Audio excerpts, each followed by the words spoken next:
कांग्रेस का मुख्यमंत्री है, कांग्रेस का विधायक है, लेकिन गुंडागर्दी में उतारू है। कांग्रेस तो आने के बाद महंगाई बहुत ज्यादा ले दी कांग्रेस ने। तो डिफॉल्टरों का कर्जा माफ किया जी, और जो ईमानदार किसान थे जी उनका कोई कर्जा माफ नहीं हुआ। कांग्रेस के राज में महंगाई है, कांग्रेस के राज में चारों तरफ गुंडागर्दी है। गैस नहीं मिल रही मैम में।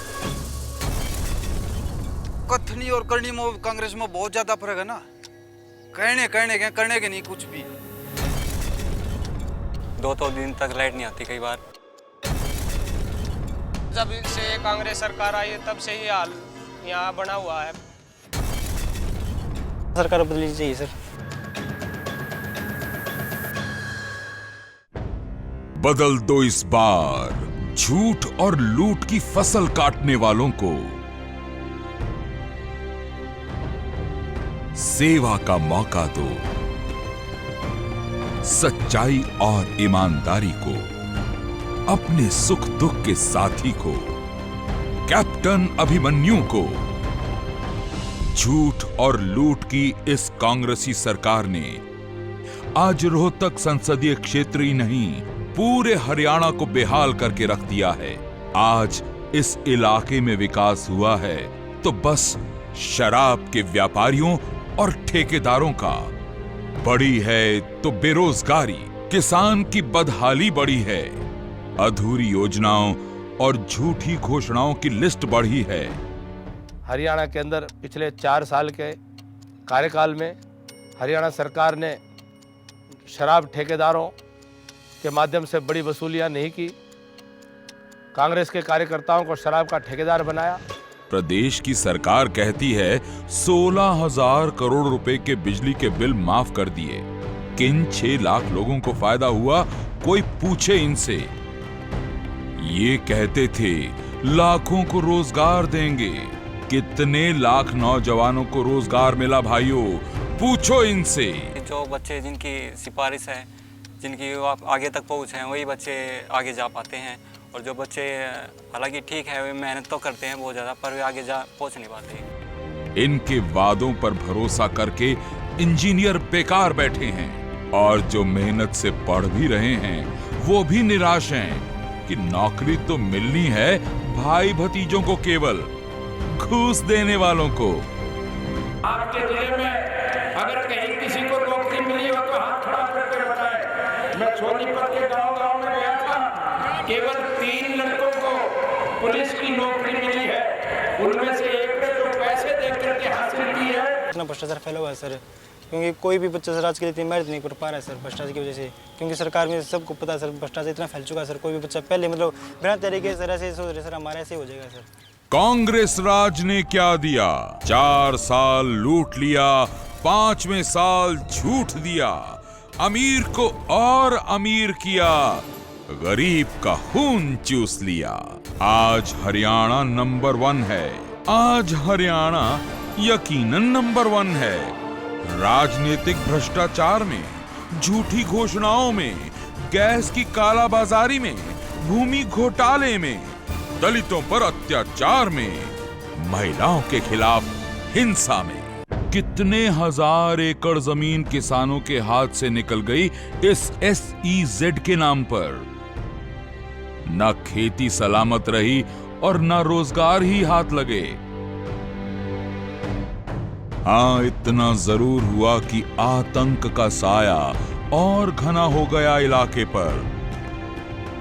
जनता झेल रही है, मीडिया चीख चीख कर कह रहा है। जुलाई 2008, 26 दिन में 12 हत्याएं। हथियार चाहिए तो रोहतक आइए। फाइनेंसर का गला रेत डाला, रोहतक में 2 को गोलियों से भूना। जी हां, अखबार भरे पड़े हैं ऐसी हेडलाइनों से। अपराध रुक नहीं रहे, लेकिन सत्ता के नशे में चूर हुक्मरान के कान पर जूं नहीं रेंगती, ये अलग बात है।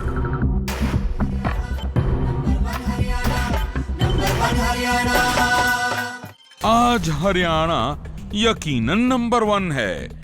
राजनीतिक भ्रष्टाचार में, झूठी घोषणाओं में, गैस की कालाबाजारी में, भूमि घोटाले में, दलितों पर अत्याचार में, महिलाओं के खिलाफ हिंसा में। मीडिया लगातार जगाने की कोशिश करता रहा है, सच्चाई बताकर कि नहीं है सुरक्षित महिलाएं इलाके में। है इसका कोई माकूल जवाब सरकार के पास? इन हालात को बदलने के लिए सरकार ने क्या किया, कोई बता सकता है? रोहतक में महिलाओं के लिए मतलब अनसेफ ही है। अकेले हम दिन में भी, रात का तो क्या कहें, मतलब दिन में भी नहीं हम जा सकते कहीं, एकदम दोपहर का टाइम है या कुछ भी, इस तरह से अकेला अनसेफ फील होता है। इलाके की सड़कों और गांव की गलियों को पेरिस की तरह चमकदार बनाने का वादा था कांग्रेस का। लेकिन 4 साल धूल, धुएं और गड्ढों से करहाता रहा शहर। अब चुनाव करीब आए तो बिजली के खंबे लगाकर जनता की आंखों में धूल झोंक रहे हैं कांग्रेसी। केंद्र में इनकी सरकार, प्रदेश की सरकार भी इनकी, नगर पालिकाएं भी इन्हीं के कब्जे में। उसके बाद भी विकास का ये हाल। सांसद दीपेंद्र हुड्डा भी यहाँ पर आए थे, वो मंजूर करके गए थे आज से कम 2-2.5 साल पहले।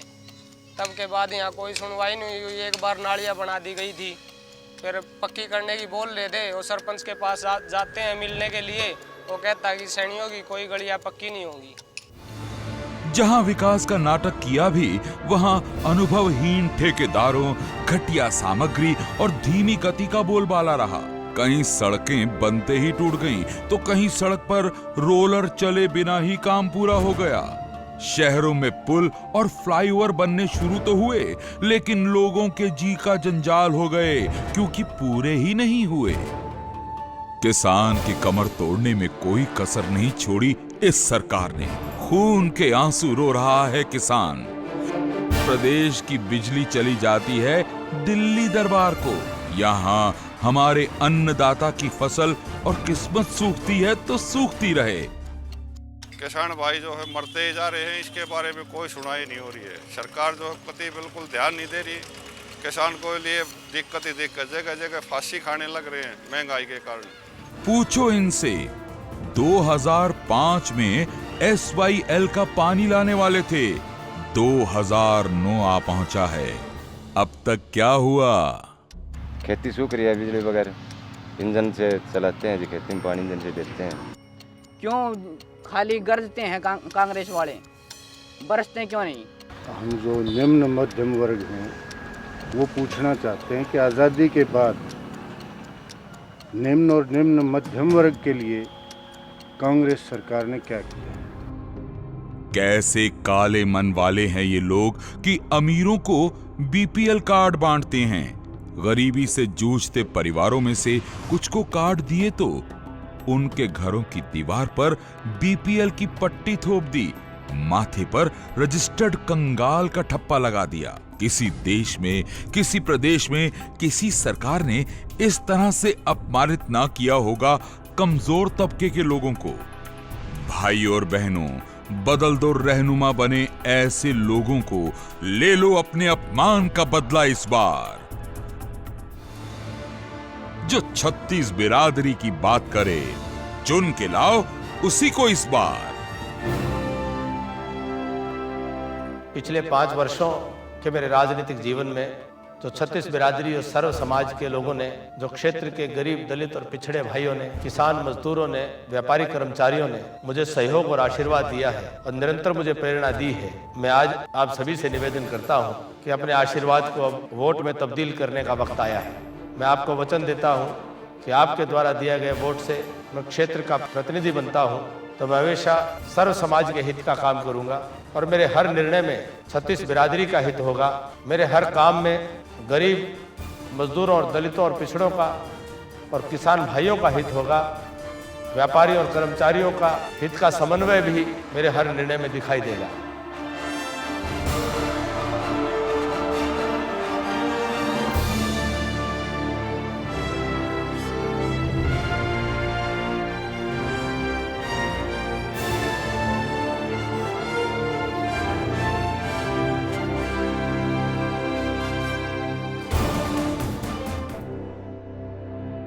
प्रदेश सरकार के मुखिया का घर रोहतक, वीआईपी बेटे को एमपी बनाने वाले रोहतक और झज्जर। इस संसदीय इलाके के विकास का नजारा तो देखो भाइयों। धुएं और ट्रैफिक जैम की मार से बेहाल शहर, पानी भरे गड्ढों में रेंगते वाहन, कूड़ा घर में तब्दील होती बाजारों की गलियां, जहां जनता को रहना जीना है, उन इलाकों का ये हाल है। क्यों? जहां अमीरों को बसना हो वहां चमकता जिमखाना बनवा दिया। ये देखिए, बगल में खड़ी है शानदार इमारत एक खाली पड़े स्कूल की। एक से एक योजनाओं का जमावड़ा है यहां, बड़े बिल्डर की बड़ी कॉलोनी। ऐसे वीआईपी इलाके के लिए तो बन ही जाएगी ये चकाचक सड़क, लेकिन जहां आम जनता को बसना है, वहां जहां हमारा अन्नदाता किसान बसता है, वहां गरीब लोगों को पूर्णतः इस सरकार ने छला ही है। वो कैसे? आज भी अगर आप उन बस्तियों में जाकर देखना चाहेंगे तो नरकीय जीवन वो जिया जा रहा है कि कोई भी एक आम व्यक्ति भी उन गलियों से गुजरना नहीं चाहेगा। ये है मेहम 24 का ऐतिहासिक चबूतरा, देश की आजादी के लिए बलिदान होने वालों का शहादत स्थल। इसे भी अपमानित करने में कोई कसर न छोड़ी सरकार ने। यहाँ के कांग्रेसी सांसद ने एक बार आए थे, कर गए बड़े बड़े वादे, लेकिन पीछे से ऐसी व्यवस्था कर गए कि कुछ भी बनने ना पाए। झूठे वादे और बेरहम हाथ वाले हैं ये लोग। हुड्डा साहब ओथ लेने के बाद यहाँ आए और उन्होंने कहा कि भाई इस चबूतरे को और सुंदर बनाएंगे, और महम का ऐतिहासिक चबूतरा है तो इसकी तो बहुत अच्छी सुंदर लुक होनी चाहिए। शेड डालेंगे, स्टेज बनाएंगे, लेकिन 4 साल गुजर चुके हैं, एक ईंट भी नहीं लगाई। रसोई गैस की कालाबाजारी क्यों नहीं रोकती ये सरकार? फिर इनकी अपनी जेबें कौन भरेगा? देश की रक्षा के लिए मर मिटने वाले वीर सैनिकों को जन्म देने वाली ये धरती, इसके सैनिकों का भी अपमान करने से बाज न आई ये सरकार। छठे वेतन आयोग में सेना के साथ किया गया अपमान इस सरकार की नेक नियति की कलई खोलने को काफी नहीं है क्या? कि ये सरकार जाने वाली है और दूसरी सरकार जो एनडीए की आएगी वह हिंदुस्तान के सैनिकों के साथ, पूर्व सैनिकों के साथ, सब सुरक्षा कर्मियों के साथ पूरा का पूरा न्याय करेगी। जिन लोगों के बल पर विधायक या सांसद बनते हैं, पलटकर उन्हीं को अपमानित करते हैं। आ रहा है मौका हिसाब बराबर करने का, चूक मत जाना अब की बार। मांगो जवाब यहाँ के सांसद से। इस सरकार से अपना हक मांगने की जुर्रत करने वाली हमारी बहनों बेटियों से कैसे पेश आती है ये सरकार, इसका नजारा पिछले साल 7 सितंबर को दुनिया ने देखा। अतिथि अध्यापक राजरानी पुलिस की गोली से शहीद हो गई। जनता को सुरक्षा मुहैया करवाने से कतराना, लेकिन न्याय की आवाज उठाने वालों से बर्बरता से पेश आना, ये तो इनकी आदत है। नहीं, ये लोग अपना रवैया नहीं बदलने वाले। इनको ही कुर्सी से बेदखल करना होगा भाई और बहनों। अब फैसला आपको करना है। तय करो क्या चाहिए आपको, भ्रष्टाचार या सुराज, आतंकवाद या राष्ट्रवाद, रोम राज्य या फिर राम राज्य।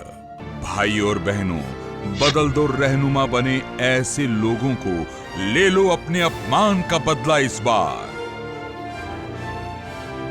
जो 36 बिरादरी की बात करे, चुन के लाओ उसी को इस बार। मौका देना होगा अभिमन्यु सरीखे संस्कारी और जुझारू इंसान को, जिसे सर्व समाज का विश्वास और प्यार हासिल हो, उसको, कैप्टन अभिमन्यु को।